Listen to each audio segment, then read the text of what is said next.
1 year ago, I made a video about why I think Fischl is better than Jingcho, and I was mocked, ridiculed, okay, not that far. And since then, Fischl has only gotten better and better, so as a day 1 Fischl main, I will be telling you all why she's the closest to a must build in the game, as well as an in-depth look into all her constellations, weapons, artifacts, and teams. This is the definitive best guide on Main Fräulein, the Prinzessin der Vertelang, Fischl.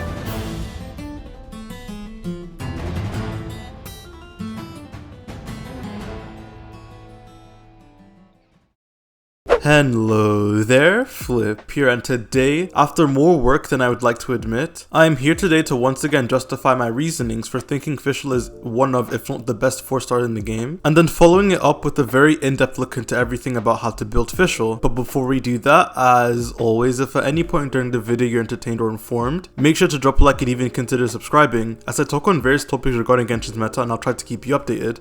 So, before covering why Fischl is so great, I first need to explain her kit. And this is going to be a very long explanation because of how complicated her kit is. Basically, Fischl skill summons Oz, who does continuous electro damage. And now her burst, stay with me because this will get a bit too difficult, will do the exact same thing the skill did and summon Oz.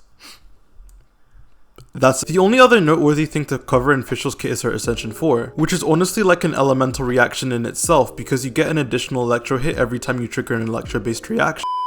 And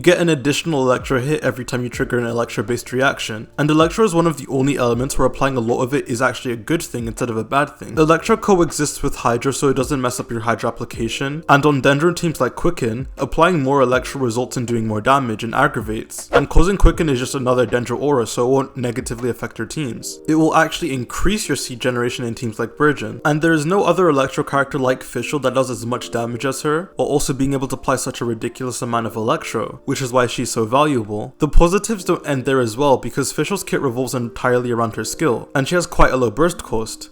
Hell, 3 casts of Oz require no energy from you, and even outside of double electro teams, her energy requirements don't touch more than 30 in the worst case scenario, making her an extremely convenient flex slot. Other flexible off-field damage dealers like Jingcho and Yelan, as solo units, have quite high energy requirements, and due to the fact that Fischl doesn't run into these energy issues, and also after the golden trope buff she received, she ends up being the highest damaging off-field unit in the game,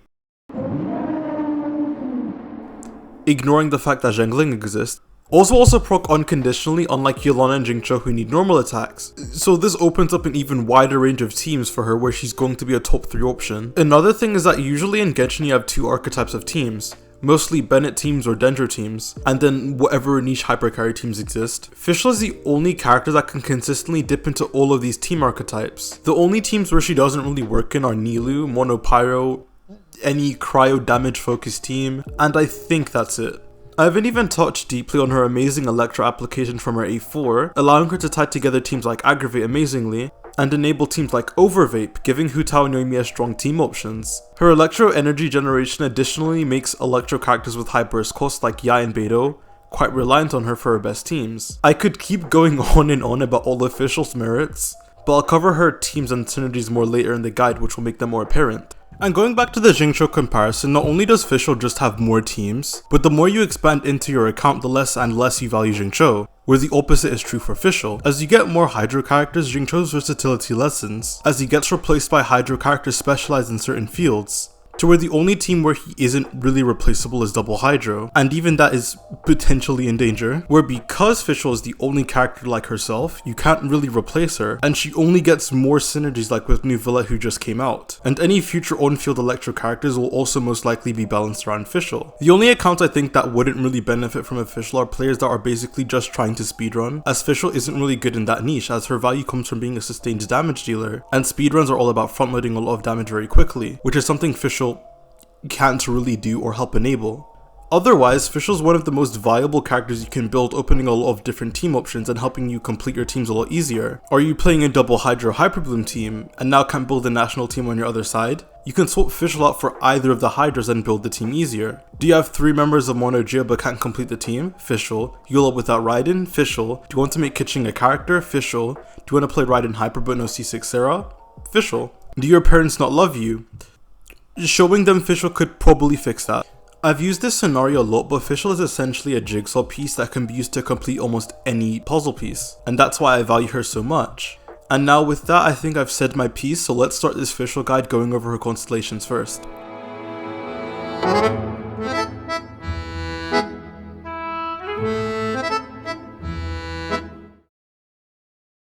With Constellations, Fischl has some okay ones, and then her C6 is just very good. To look at them in more depth, her C1 is fucking terrible. Even if you were to play physical Fischl, having Oz is a DPS increase, so this con just sucks and is never useful. C2 just adds some scaling onto Fischl's summon, which is nice but not that relevant. It's a 3% increase to Fischl's overall damage. C3 is one of Fischl's highlight cons as it buffs Oz's scaling, which is quite relevant for non-aggravate Fischl, considering Fischl's entire kit is her skill. This ends up being a 13% damage increase overall. Fischl C4 looks just like her C2, but it's actually quite different as it's a separate damage instance, instead of being added to the skill's innate scaling. It also heals a fifth of Fischl's HP, which is actually going to be relevant for later. And is just nice quality of life as well as being a decent damage bump, being anywhere from a 4 to 7% increase, depending on how many bursts you cast. This does scale better in double electro teams and especially Rye Fischl due to this. Her C5 is 3 talent levels to her burst, percent increase, nothing much to really say. And now, we can talk about her C6. I feel like a lot of people underestimate just how strong Fischl C6 is, because it does more than you really think. The easiest to knock out is that it increases your Fischl's Oz duration, meaning you get more Oz ticks and also get an increased amount of time before needing to switch to her again. Fischl also has a special ICD of 4 hits on Oz, and her C6 shares this ICD, meaning Oz will apply more electro. And if you think it stops there, Oz does have random targeting, and Fischl C6 is one of the only reliable ways for Oz to switch targets, which just helps with consistency. I haven't even touched on the fact that it is a 32% damage increase from C5, meaning overall going from C0 to C6 on Fischl is a 57% increase for non-aggravate. On aggravate teams, Fischl does actually get less from Constellations, but there's more nuance I need to explain. Looking at this chart, the reason why basically each constellation does almost nothing is because for C2 and C4 they scale off Fischl's attack, whereas aggravate teams hold an EM sounds optimally, making them do less damage at a base. Aggravate also doesn't really care that much about talent levels, which is why talent levels don't impact the damage nearly as much as they do on non-aggravate. And with that out of the way, I'll touch a bit more on Fischl C6, because it also does have a potential to be less useful than you think sometimes. Fischl C6 will only fire alongside your normal attack star up, so on teams with characters that do charge attacks like Ito, or just on some quickswap teams where you aren't normal attacking that frequently, you may be losing some of Fischl C6 procs, to where you aren't gaining as much of a damage increase as it may look. But even then, just the duration increase can impact your team's DPS massively, and was a nuance I was even going to miss when calculating it. Because you get less Fischl uptime for a team like Kaching Aggravate that is mostly quickswap, that means you're going to have to change the order of where Fischl is when recasting. So even though Fischl here's personal damage gained from C6 is not that much, your overall team DPS may be lower than portrayed here, just due to the loss in uptime. Also, some more nuance regarding Fischl's other constellations. Because our C2 and C4 are AoE, they scale a lot better with the more amount of enemies they are, of course. Now we are finally done discussing Fischl's constellations, we can now get into gearing her with her best weapons.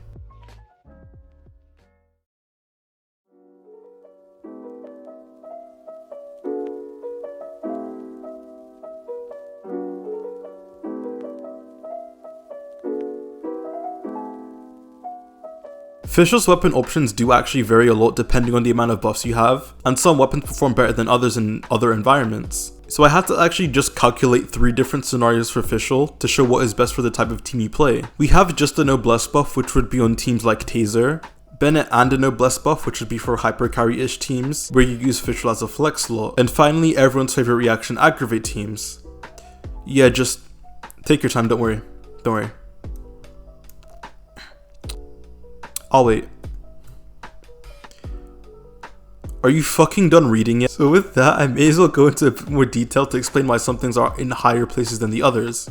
The first thing that automatically should jump out at you is that, wow, the first great magic seems really good. And yes, this bow is actually really good on Fischl when you aren't getting that many external buffs. I calced everything with the 4-piece golden trope set, which already gives a fuck ton of damage bonus, and the first great magic will just give you a lot of attack on top of some crit damage, making it stack up a lot better than the other bows when you aren't getting that many external buffs. And regarding the unfortunate number 2 placement, there is an argument to be made that the Polar Star should be higher, as I only calculated it with 2 stacks from a normal attack and the skill stack. But if you do a technique where you just really quickly do an uncharged bow shot, you can get 3 stacks per cast. In my opinion, however, I just think that is kind of cringe, so I just left it with 2 stacks. So yeah, just keep in mind that for the rest of the calcs and this one here, if Polar Star does get all 3 stacks, it would be Fischl's best bow all the time. Back to the whole sheet, any 5-star bow that gives even any sort of attack buff like Thundering Pulse are the bows that perform best with relatively low buffs. And then Aqua is just fucking broken, it's going to be high.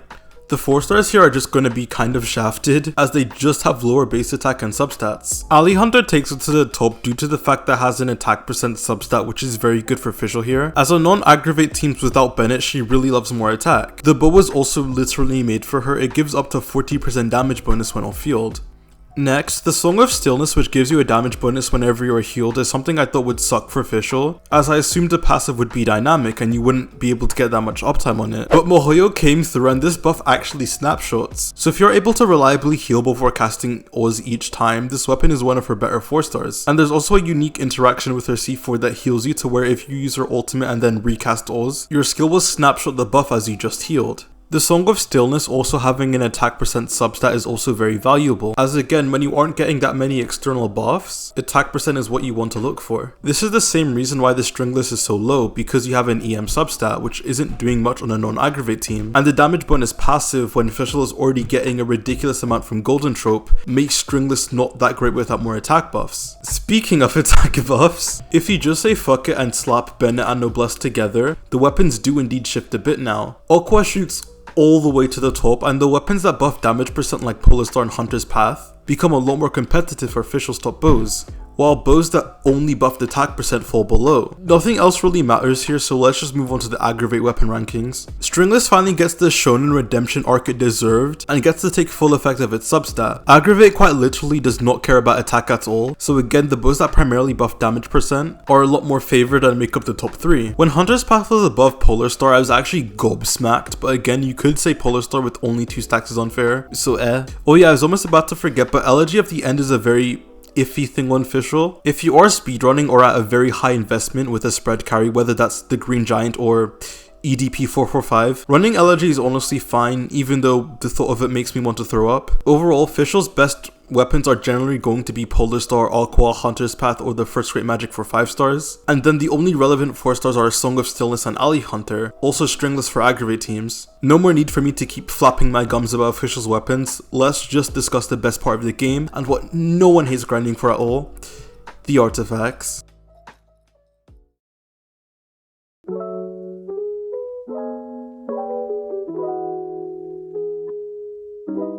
For the sake of my sanity, let's just talk about Fischl's main stats first. There's no need for me to dote on this, Fischl will always run an electro damage goblet and a crit rate or crit damage circlet. That much is just set in stone. For Sands, there's going to be a bit of a toss-up. Attack Sands is generally better for Fischl almost all the time, with the only exception being Aggravate, where it's worse than an EM Sands by literally 1 to 2%. And what I find funny about this is that if you just lose some Aggravates like on a Quick Bloom team or Spreads team, then an Attack Sands will again be better by only a few percent, as you still get some Aggravates to where EM isn't completely useless. So yeah, for Dendro teams, just use what has better substats, it's so close it literally doesn't matter. But for everything else, just use an attack sense. And that was the easy part. Let's talk about Fischl sets. I wish I could say just use Golden Trope and call it a day, but there's still some nuance to that. For any team where Fischl is doing damage and you don't have a hyper carry on the team, then 4-piece Golden Trope with little to no exceptions is always going to be your best damaging option. But what if I don't have a Golden Trope set?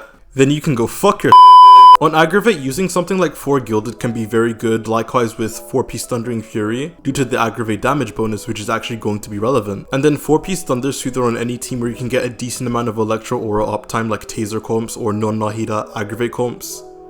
as Nahida applies 2 strong Dendro for this to be viable then. But honestly, outside of that, you can just mix and match literally any relevant 2-piece, whether that is 2 attack, 2 electro damage bonus, EM for aggravate. Even 2-piece emblem is good if you have no ER subs on a team that needs it. Outside of Golden Trope, Fischl's artifact sets are so close it literally doesn't matter, just use whatever has better substats. The final artifact set relevant to talk about on Fischl is Tenacity of the Millilith. For some reason it gets looked down on when it's actually quite a solid set on Fischl in some niche cases, but this is if you really want to hyper optimize your hypercarry teams, but in practice it honestly doesn't matter that much. With all the sets covered, the only thing left to do is really talk about substat priorities, in which crit, no matter what the build, is always number 1, and then ER so you can burst comfortably on Fischl. Generally you don't need that much, only like 0 to 20 depending on the team, and then after that attack or EM if you're playing aggravate or not. And that will put a close on the artifact section, and now we can discuss in great detail Fischl's greatest strength, her flexibility, highlighted by none other than her teams and synergies.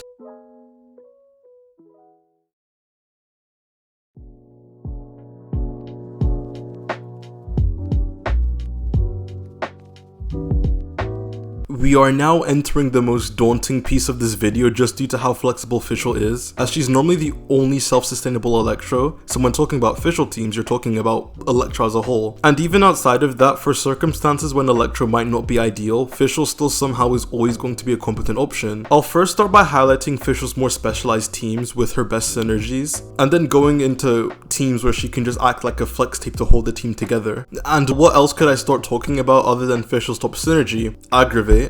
It's probably best to give a real quick explanation on Aggravate before going into more depth on all of its drivers and how to play it. But when Electro reacts with Dendro and vice versa, you get a reaction called Quicken, which will essentially give a status effect to the enemy for around 10 seconds, to where every Dendro or Electro hit afterwards that apply Electro or Dendro will get a base damage increase. That scales only off of crit, damage bonus, and DM. The reason why Fischl is so good for Aggravate is because her A4 triggers on every Electro reaction, and when her A4 hits, it will always apply Electro. So if you get someone else to trigger Aggravate, which we call Aggravate drivers, which are normally Electro characters, they will make Fischl proc her A4 every time they aggravate. So the faster the on-field character can apply Electro, the more Fischl's A4 will aggravate and the more damage you get. Instead of capitalizing on big hits like Vaporize or Melt, Aggravate prioritizes multiple smaller hits, which is basically how Fischl A4 acts. So Fischl Aggravate teams are generally going to be made up of Fischl, of course, a Dendro unit, an Electro unit, and lastly an Honor unit for Viridescent Shred, but this can be flexed for Zhongli if you want. Now we are going to cover all the Aggravate drivers and rank them from best to worst, while covering their flaws and strengths. Yaimiko is a great Aggravate driver and the best in my opinion for multiple reasons. She has the highest personal damage among the other Aggravate drivers, while also having Catalyst auto attacks so she can get frequent Aggravate triggers on her auto attacks, coupled in with her turrets also proccing Aggravate to further her application. And outside of just driving Fischl's A4, she gives the team really strong front load through her burst. Her turrets give the team really good AoE as well, as ICD is separate for each enemy, so if the turrets target different enemies you get more aggravates. All in all, Yai is amazing for this role.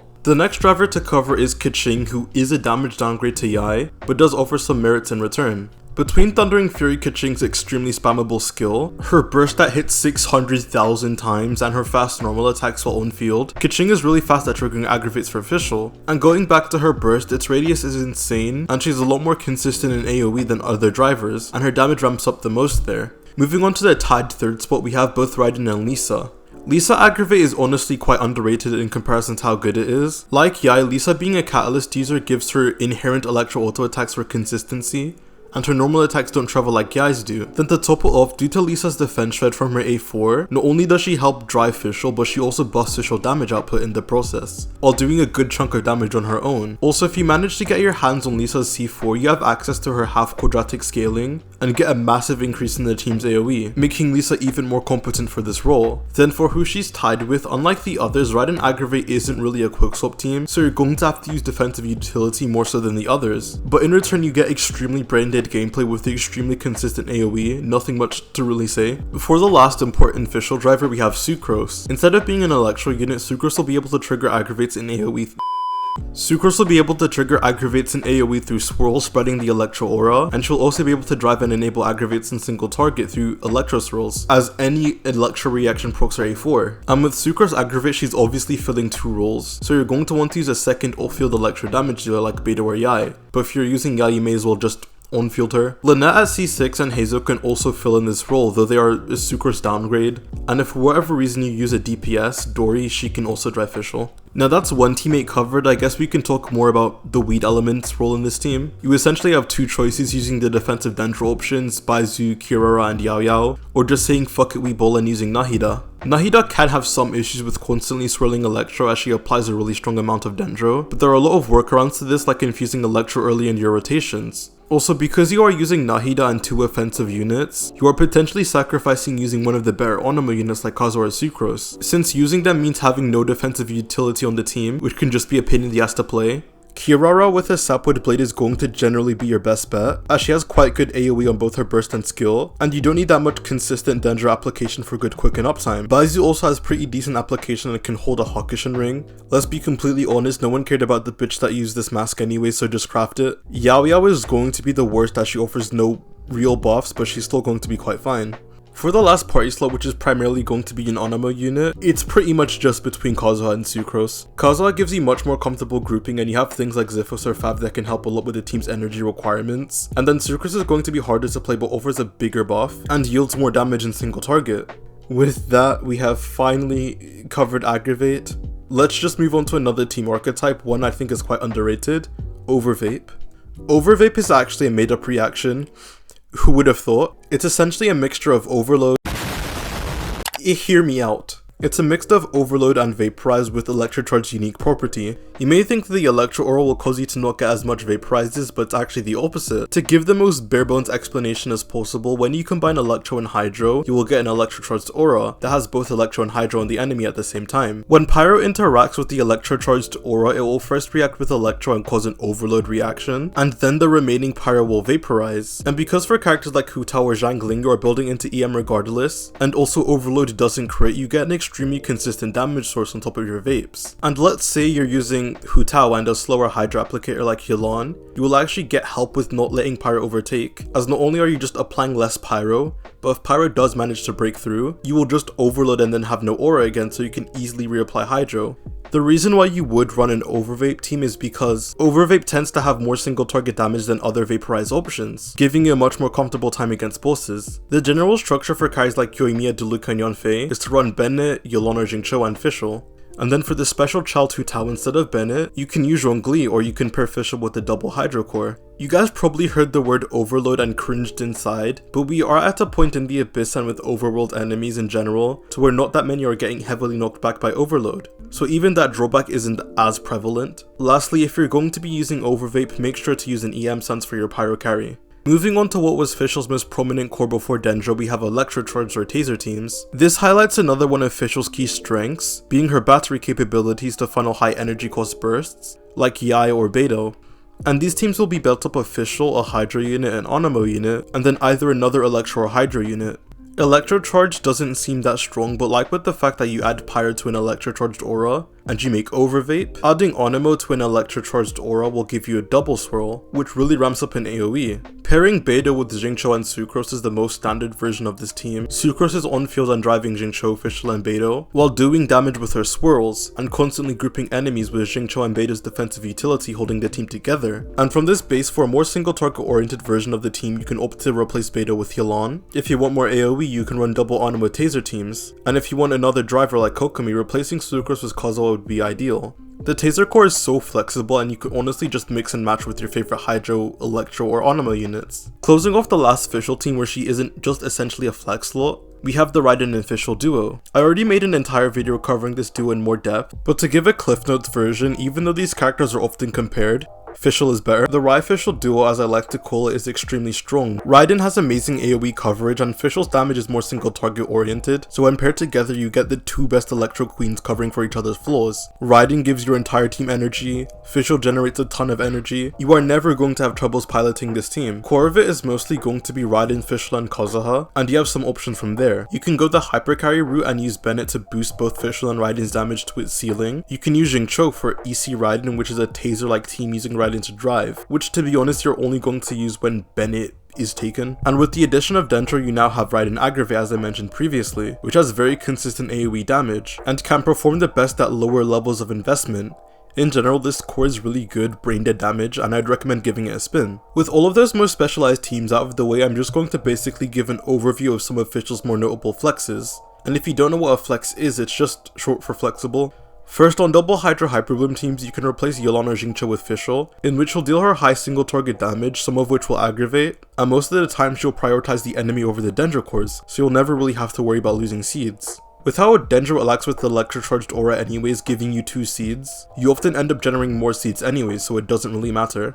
Keeping that in mind, Burgeon teams also use Fischl really well, to generate more seeds and again have Fischl's high personal damage, as well as the fact that burning is a really annoying reaction that can hamper your seed generation. But with Fischl, she can get rid of any excess pyro on the burning aura, causing you to again trigger more blooms frequently, and it's funny because she still gets decent quicken uptime on this team. You can also slow her on all Hytham or Tignari spread teams and it will work well. You do get less A4 procs on these teams, however, due to the fact that spread isn't an electro based reaction, so you can often replace her with Yai here and get better output. That's enough yapping about the weed reaction. Outside of Dendro teams, there's also an archetype of team called soup teams. Going back to Overvape and Taser, what if you actually just combined everything together? Getting as many electrocharged swirls, overloads, overvapes, whatever. That's where you get a soup team.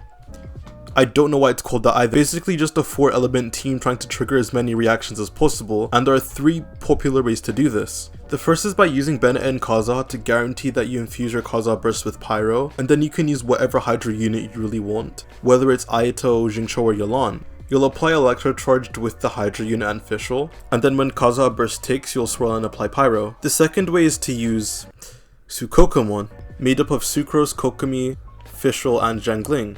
You apply Hydro and Electro with Kokomi and Fischl, then you use a technique called Goba swirling, which is something only Sucrose can do, to swirl Goba's Pyro Aura on the Electrocharged enemies, while also Electrocharged swirling simultaneously to combine all of these elements together. Sukokomon is really fun but isn't really that practical as it has too many conditions, mainly getting the Goba timing right and the fact that it's very easy for enemies to just walk out of it. And finally, the last way to use soup teams is kind of similar to the Bennett and Kaza version, but using Jean instead. For the most extreme circle impact gameplay ever, Jean is built with full elemental mastery, and when you're in Bennett's circle, her burst will constantly try and swirl the Pyro Aura off of you. And as always, you'll constantly be applying Electro and Hydro to the enemies for a constant electrocharged aura, so you'll get continuous swirls, overloads, overvapes, whatever. I also kind of don't like this soup team because Jean is a very clunky character, and just replacing Kaza feels a lot better and works better in practice.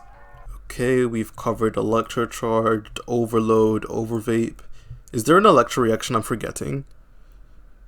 Alright, Superconduct is a reaction that reduces physical resistance. This is good for someone like Hyula, who is a physical damage dealer. Fischl's role is to basically just apply Electro on the team, nothing much to really say.